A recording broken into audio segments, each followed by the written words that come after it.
Bonjour à tous, c'est Quentin, on se retrouve aujourd'hui pour une nouvelle vidéo et dans cette vidéo on va voir mon nouvel achat puisqu'aujourd'hui j'ai renforcé une nouvelle fois une action que j'ai déjà dans mon portefeuille PEA. Je l'ai renforcée de façon assez agressive entre guillemets, donc j'ai vachement augmenté ma ligne et c'est ce qu'on va voir aujourd'hui tout simplement. Donc aujourd'hui dans cette vidéo un petit programme de 4 points comme d'habitude, rien de nouveau avec la valorisation de mon PEA en point numéro 1, donc la valeur en direct tout simplement, la répartition de mon PEA en termes de valeur et en termes de pondération tout simplement. Le deuxième point sera consacré à mon renforcement FDJ puisque effectivement vous le voyez à l'heure actuelle c'est bien la FDJ que j'ai renforcée, je vais vous expliquer aussi pourquoi, plus évidemment la projection du dividende puisque je vous le rappelle dans à peu près 2 semaines on a le dividende FDJ qui est quand même grassouillé, on se fait pas mal d'oseille, et c'est ce que je vais vous montrer tout simplement avec les projections de dividendes. En troisième point, on va avoir mes objectifs de vente, puisque ça, c'est comme je vous l'ai dit la dernière fois, c'est pas forcément une action que je vais garder sur le long terme. Donc évidemment, j'ai acheté ça pour faire du swing trading et j'ai des objectifs de vente qui vont être réalisés, j'espère, dans les prochains mois. Et en dernier point, ce sera le point numéro 4 avec une petite analyse de la FDJ. On va parler un petit peu chiffres, on va pas détailler tout, bien évidemment, c'est pas le but de la vidéo et j'ai pas pour habitude de détailler fortement les entreprises dans mes vidéos, je donne les principaux chiffres, mais c'est vrai que je vais pas dans le détail. Si vous voulez vraiment des détails précis ou des analyses ultra précises avec tous les chiffres, etc., c'est pas forcément sur ma chaîne qu'il va falloir aller, tout simplement. Moi je vous donne les grandes lignes et ça s'arrête là. Alors on part directement avec le point numéro 1 qui est la valorisation de mon PEA. Donc depuis septembre 2024, j'ai investi un total de 21 600 € de ma poche. Vous pouvez voir que ça a augmenté, on était à 20 100 € avant. J'ai rajouté 1500 € sur ce PEA, les amis. Ce qui explique aussi l'achat de la FDJ, tout simplement. J'avais déjà un petit peu de cash sur mon compte, j'ai dû rajouter pour émettre ma ligne, tout simplement FDJ. Et donc à l'heure actuelle, nous sommes sur un PEA d'une valeur de 21 427 €. Donc vous pouvez voir que on est en moins-value par rapport à l'argent que j'ai mis, tout simplement. Mais voilà, on était bien pire que ça il n'y a pas bien longtemps, et là on se rapproche un petit peu de l'argent que j'ai mis, donc ça c'est plutôt cool. J'espère que bientôt on sera plus en moins-value, et qu'on sera même en plus-value. C'est vraiment l'objectif aussi de l'investissement. C'est vrai que j'ai pas forcément fait des bons calls dès le départ qui m'ont tout simplement plombé mon portefeuille, mais on apprend avec le temps, et petit à petit je ferai moins de conneries et j'espère que je serai beaucoup moins en moins-value et un petit peu plus souvent en plus-value tout simplement. Concernant la répartition de mon portefeuille, ça a pas mal bougé comme je vous l'ai dit. La première ligne, la plus grosse ligne de mon portefeuille, c'est le TF S&P 500. Donc j'ai 196 parts qui représentent 42% de mon portefeuille. J'ai également ma deuxième plus grosse ligne, qui n'était pas la deuxième plus grosse ligne, mais qui l'est maintenant. C'est bien évidemment la FDJ que j'ai renforcée aujourd'hui du coup. Et j'ai renforcé 100 titres. Donc je suis à 200 titres qui représentent 30% du portefeuille. On a également ma troisième ligne qui est Total Energy, donc j'ai que 3 lignes sur ce PEA, donc finalement je suis assez concentré, même si la première ligne est un ETF S&P 500, donc j'ai quand même 500 entreprises entre guillemets dans l'ETF, mais voilà, j'ai que 3 lignes, donc je suis assez concentré. Et donc Total Energy, j'ai 110 titres qui représentent 27% du portefeuille, et en termes de cash, j'ai plus grand chose, j'ai 123 € qui représentent 0,57% du portefeuille. Donc si on regarde un petit peu la répartition, la pondération des titres sur le portefeuille, personnellement je trouve que c'est plutôt bien géré dans le sens où j'ai quasiment à peu de choses près 3 lignes qui représentent un tiers pour chacune, même si c'est un petit peu plus pour le S&P 500, mais grosso modo je trouve que j'ai bien réparti mes lignes. N'hésitez pas à me dire dans les commentaires ce que vous en pensez. Mais moi pour le moment ça me convient très bien au vu de la taille de mon portefeuille qui n'est pas élevée. Je vois pas trop l'utilité d'avoir 50 millions de lignes, très honnêtement. Alors parlons maintenant du coup de mon renforcement FDJ aujourd'hui, plus la projection des dividendes. Concernant le renforcement, comme je vous l'ai dit juste avant, j'ai renforcé 100 titres avec un PRU de 32,55 €. Donc vous avez la preuve ici. Donc la date d'achat 14 mai, la Française des Jeux, avec 100 titres à 32,36, donc qui représente 3239, mais on a également les frais, bien sûr qu'il faut compter à peu près 15 € de frais, donc si on rajoute 15 € de frais, ça nous fait à peu près 32,55, on doit être à 32,50, 32,55, je suis pas à 5 centimes près très honnêtement, mais grosso modo c'est à peu près le même PRU que mes 100 autres lignes, donc je suis sur un PRU global sur la FDJ, je crois à 32,41. Donc honnêtement, selon moi, à long terme, c'est un prix qui est intéressant. En termes de dividendes, du coup, puisque c'est aussi ça qui est intéressant, la FDJ, ça propose beaucoup de dividendes. On est sur un cours à 32,55, ça propose 2,05 de dividendes par action par an. Et donc du coup, on est sur un dividende d'à peu près 6,5% annuel, donc c'est plutôt bien. Bon, évidemment, hein, c'est déduit du cours de l'action. Il faut que l'action remonte, hein, évidemment, pour gagner de l'argent, tout simplement. Mais en termes de projection de dividendes, je suis à 200 titres, et donc du coup, à 2,05 de dividendes par titre, je suis à 410 € de dividendes annuels sur la FDJ. Comme je vous l'ai dit, il va être payé à peu près dans 2 semaines, donc je vais toucher 410 € de dividendes. Finalement, je vais rien gagner puisque ça va être détaché du cours de l'action. Mais par contre, voilà, si jamais après le dividende, la FDJ remonte à 32,55, en fait j'aurais gagné 7% qui correspond au dividende tout simplement, et donc j'aurais gagné 410 €. Et vous allez voir que bien évidemment c'est pas les 32,55 que je vise, puisque à l'heure actuelle on est déjà à ce prix là, c'est beaucoup plus haut entre guillemets pour vendre ces actions FDJ tout simplement. Alors parlons maintenant de mes objectifs de vente, puisque je vous rappelle que je fais du swing trading. J'ai pas pour habitude de garder des positions pendant des années, d'autant plus que là la FDJ, comme je vous l'ai dit, c'est pas non plus une action voilà, que je pense détenir à très long terme, hein, pour être honnête. Moyen terme éventuellement si ça se passe mal, mais pour du long terme non, tout simplement parce que comme je vous l'ai dit, l'État est actionnaire et on n'est pas sur une entreprise à forte croissance.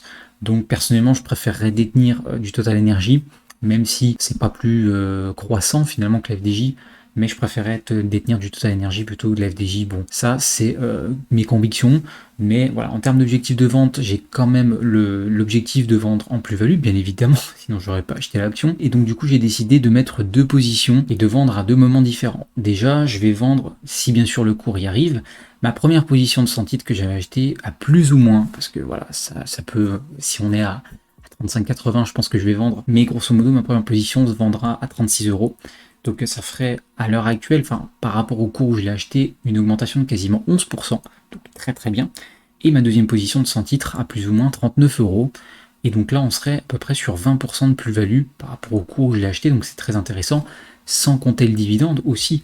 Donc maintenant je vais vous expliquer comment j'ai fait mes prix de vente, hein, tout simplement, et pourquoi j'ai acheté, en tout cas j'ai renforcé la FDJ. Déjà le premier point c'est le dividende, même si effectivement j'achète pas forcément une action que pour le dividende, mais on peut voir qu'en fait la FDJ, ce qui est intéressant, c'est que depuis plusieurs années, elle est en fait dans un range, tout simplement, une zone de range qui est assez large, hein, tout simplement.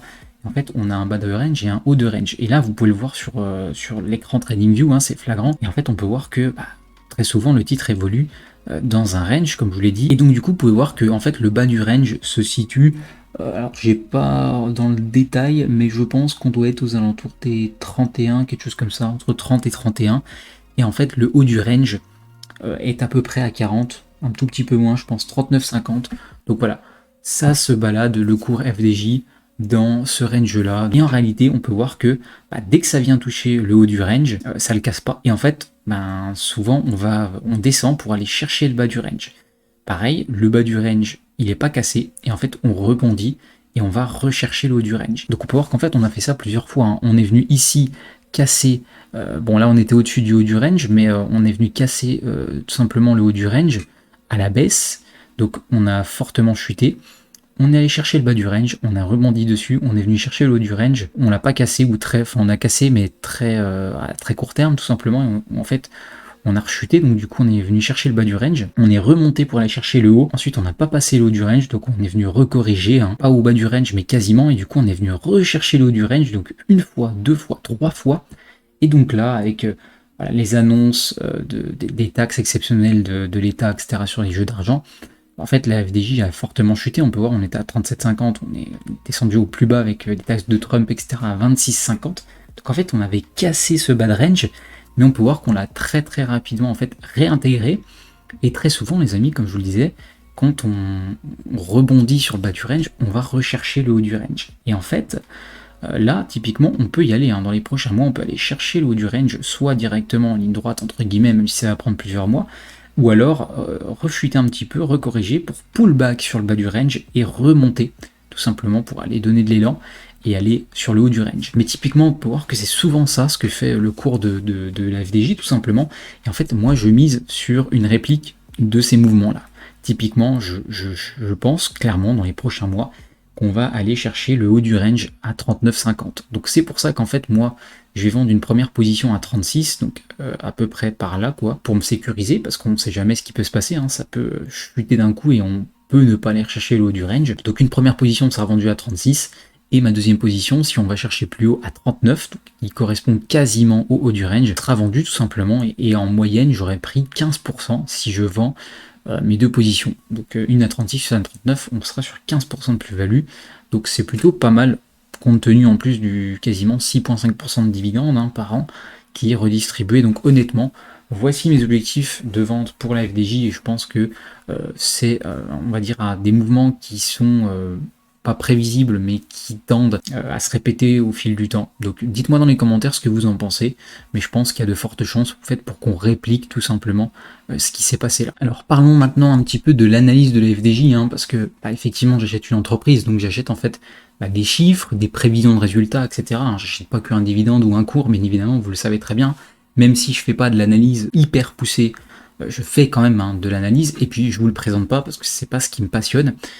Mais par contre, voilà, je fais mes analyses derrière. Faut pas croire que j'achète comme ça, même si je vous le présente pas forcément dans les détails, je cherche moi-même dans les détails avant de passer en fait mes achats tout simplement. Donc aujourd'hui, on va voir un petit peu les principaux points qu'il faut retenir sur les FDJ, et si vous voulez une analyse plus poussée, plus détaillée, allez voir d'autres youtubeurs en complément, mais c'est pas moi qu'il faut regarder là-dessus. Pour des analyses détaillées, tout simplement, les amis, je m'en excuse, mais c'est pas ma tasse de thé, donc je ne le ferai pas. Je préfère faire un truc qui me plaît, comme ça au moins je fais de la qualité, tout simplement. Bref, passons. Alors déjà, on va voir un petit peu le chiffre d'affaires. 2024 qui est de 3 milliards d'euros. Et en fait, on a une estimation de 2025 de quasiment plus 24% à 3 milliards 8. Est-ce que ça va se réaliser? On n'en sait rien. Mais 24% de chiffre d'affaires, enfin 24% de hausse de chiffre d'affaires, c'est quand même assez conséquent. Très honnêtement, c'est vraiment beaucoup. Et si jamais on a 24% de hausse, honnêtement, il faut voir les marges, etc. Mais il y a moyen justement que l'action aille chercher le haut du range avec ces prévisions-là. Donc concernant l'estimation de 2026 en termes de chiffre d'affaires, on n'est qu'à 4% par rapport à 2025, c'est peu. Mais après, moi perso, 2026, je pense que j'aurais vendu en fonction du prix du titre, bien évidemment. Et après, il faut voir, c'est juste une prévision. Peut-être que ça peut mieux se passer que ça, finalement. Ça peut peut-être même prendre 6-8%, c'est juste des prévisions. Même si c'est un business, quand même, la FDJ qui est assez prévisible, on va pas se mentir. Voilà, les attentes, en tout cas les prévisions peuvent être inférieures finalement à la réalité. Concernant les EBITDA, on peut voir par contre que les EBITDA, il augmente pas forcément. Voilà, un EBITDA 2024 à 964 millions d'euros, estimation 2025 à 922, donc ça chute un petit peu, et en fait on revient en 2026 au même EBITDA que 2024. Donc bon, un EBITDA qui monte pas forcément, donc ça c'est pas forcément une bonne nouvelle. Après voilà, il chute un petit peu, mais il chute pas fortement non plus. Donc honnêtement, rien d'inquiétant pour le moment. Concernant la dette financière, alors la dette financière nette, alors là elle a beaucoup évolué. Je vous rappelle que la FDJ l'année dernière n'avait quasiment pas de dette, et clairement là l'entreprise est endettée depuis cette année et elle a 1,8 milliard de dette nette. Alors pourquoi l'entreprise s'est endettée? Alors non pas pour payer le dividende, en tout cas c'est déjà rassurant, parce que quand une entreprise s'endette pour payer un dividende, c'est pas fou. Là c'est pas ce qui s'est passé, mais par contre en fait elle s'est endettée pour acquérir Kindred. Donc en fait, qui est le site Unibet, grossièrement, si vous connaissez pas, c'est un site voilà, de paris sportifs, de paris tout simplement, pour 2,6 milliards d'euros. Et donc du coup, en fait, cette dette vient d'ici, vient de l'acquisition de Kindred. Donc honnêtement, moi, ça me dérange pas forcément, parce qu'effectivement, on a une dette qui augmente, mais par contre, c'est pour derrière acheter un site, acheter une entreprise, et donc potentiellement générer de la croissance future. Donc moi, perso, ça me dérange pas forcément. Et en plus, on peut voir que voilà, 2024, on est à 1,8 milliard, 2025, 1,7 milliard, c'est des prévisions, et 2026, 1,640 milliard. Donc en fait, la FDJ a voilà, l'ambition de réduire sa dette au fil des ans. C'est un bon point. Pareil pour le cash flow par action, on peut voir qu'il est en augmentation. Voilà, 2024, 3,0 par action, et 2025, 3,73 par action. Donc plutôt pas mal. Du côté de la marge EBITDA, on peut voir que c'est grosso modo assez stable. On est sur une moyenne à peu près à 24-25 de 2022 à 2027, donc ça bougera pas. La marge nette par contre qui s'effondre un petit peu, on peut le voir. 2023 on est à 16%, 2024 13%, 2025 on sera qu'à 10%, et 2026 aussi, et ça va remonter en 2027. Donc en fait, tout simplement en 2025-2026, les résultats vont être plombés en fait par la réglementation et par la taxe exceptionnelle qu'a mis en place l'État, le gouvernement, sur les jeux d'argent et sur une majorité d'entreprises du CAC 40. Voilà, tout simplement. Donc c'est pour ça aussi que la FDJ va publier des résultats qui sont moins bons que les dernières années. mais vu la chute du cours du titre, honnêtement, je pense que c'est déjà pricé. Concernant le ROE, ROA, on a un ROE qui est énorme, hein. On est sur une moyenne de quasiment 40% de ROE, je dirais entre 35 et 40% de ROE. C'est une machine à cash, hein. C'est juste monstrueux. Je rappelle, le ROE c'est quoi? C'est en gros, la FDJ est capable de générer du cash, oui ou non, avec l'argent qu'on lui prête. Et là, on est sur du 40%, donc c'est énorme comme ROE tout simplement. Donc la FDJ sait faire du cash avec l'argent qu'on lui prête, donc ça, pas de souci. Le ROA, bon, le ROA qui chute drastiquement aussi, hein, on était à 9% en 2022, 12% en 2023. On peut voir qu'on va descendre quasiment à 6% pour 2025, donc ça a été quasiment divisé par deux. C'est pas fou, mais après, bon, faut bien se dire aussi, mine de rien, que la FDJ, elle a pas forcément de grosses dépenses de fonctionnement, hein. Je vous rappelle qu'elle imprime des tickets à gratter. Il n'y a pas forcément de coûts très élevés en termes de machines. C'est pas comme les entreprises de production où il faut des machines à plusieurs millions, dizaines de millions. Certes, la FDJ a certainement des machines sophistiquées pour imprimer les tickets, mais ça va pas chercher plus loin, hein, tout simplement. Donc beaucoup moins de frais, on va dire, de fonctionnement, beaucoup moins de frais de machine qu'une majorité d'entreprises industrielles, par exemple. Et donc, même s'il y a un ROA qui est pas non plus énorme, finalement il faut voir dans la globalité, et donc un ROA à 6% c'est pas fou, mais à 8-9% pour la FDJ je pense que c'est très bien. Concernant les prévisions de bénéfices pour 2024, donc on avait un bénéfice net par action de 2,64%, hein, donc en hausse de 19%, le PER était de 11,93, donc mine de rien, un PER qui n'était pas élevé, en tout cas pas trop élevé quoi, on n'est pas non plus sur une boîte qui était surpayée tout simplement. Et 2025, par contre, ça chute. On est à 2,37, donc de bénéfice net par action et un PER forcément en augmentation à 13,30. Pourquoi? Bon, encore une fois, hein, c'est parce que les taxes exceptionnelles de l'État, du gouvernement, font qu'en fait, c'est fortement impacté, hein. La FDJ va être fortement impactée par ça. Donc, comme je vous l'ai dit, la FDJ a fortement chuté, donc c'est, je pense, pricé dans le cours de l'action. Donc, pas de panique non plus quand on voit ça. Mais c'est vrai que un bénéfice par action qui chute, c'est quand même pas bon signe. Et pareil en 2026, hein, on a des prévisions de chute encore du bénéfice net, donc mine de rien, on peut voir que c'est, je dirais du court terme quand même, mais sur quand même plusieurs années, hein, 2-3 années, où en fait le bénéfice net va être atténué par ces taxes, tout simplement. Donc on va avoir un bénéfice net qui va baisser, un PER qui va monter pour la FDJ. Donc bon, c'est pas fou. Après, avoir bien évidemment le chiffre d'affaires en question. S'il y a une forte augmentation de chiffre d'affaires, ça pourrait éventuellement compenser un petit peu. Mais c'est vrai que en termes de chiffres, à court terme, c'est pas fou. À long terme, je pense que une fois que les taxes seront passées, il n'y aura pas de problème pour la FDJ, mais c'est vrai qu'à court terme, c'est pas folichon. C'est pour ça aussi que je veux pas garder l'action pendant 1 an et demi, 2 ans, tout simplement parce que les chiffres sont pas très bons et ça risque de chuter un petit peu la FDJ. Après, on est sur des cours qui sont assez intéressants, puisque je vous rappelle, la FDJ au plus haut, je crois qu'on était à 51 €. On est descendu à 26,50. On était sur un prix au début de la cotation à 19,50 si je dis pas de bêtises en 2021 je crois. Et donc à l'heure actuelle on est à 32,46. On est sur un prix je pense intéressant pour la FDJ, même avec les entre guillemets mauvais résultats qu'on peut avoir en 2025-2026. Vu que ça a été pricé, je pense pas de panique et qu'encore une fois la FDJ peut remonter avec le temps, hein, dans les prochains mois tout simplement. Donc on verra. En tout cas, moi j'ai pris le pari sur la FDJ et j'ai pris le pari de renforcer ma ligne pour que ce soit ma deuxième plus grosse ligne sur PEA. Bien évidemment, c'est temporaire et j'espère faire du cash avec cette superbe entreprise tout simplement. Voici les amis pour cette vidéo. Si vous l'avez appréciée, n'hésitez pas pour me soutenir à mettre un petit pouce bleu, un petit commentaire pour me dire ce que tu penses de mon renforcement. Si toi aussi tu as de la FDJ, si tu as renforcé de la FDJ, ce que tu penses globalement de la FDJ, ça m'intéresse et je me ferai un plaisir de te répondre. Comme d'habitude, c'est pour vraiment le soutien, c'est beaucoup de travail, c'est beaucoup de temps. Les vidéos que je vous propose, tout mon contenu est gratuit. Je sais, je vous le demande, c'est pas très plaisant. Mais petit pouce bleu, petit abonnement, petit commentaire pour le référencement, ça me fait super plaisir et ça me pousse et ça me motive à continuer le partage de vidéos tout simplement parce que c'est une passion pour moi et que j'adore vous partager ce que je fais, même si j'ai quelques critiques.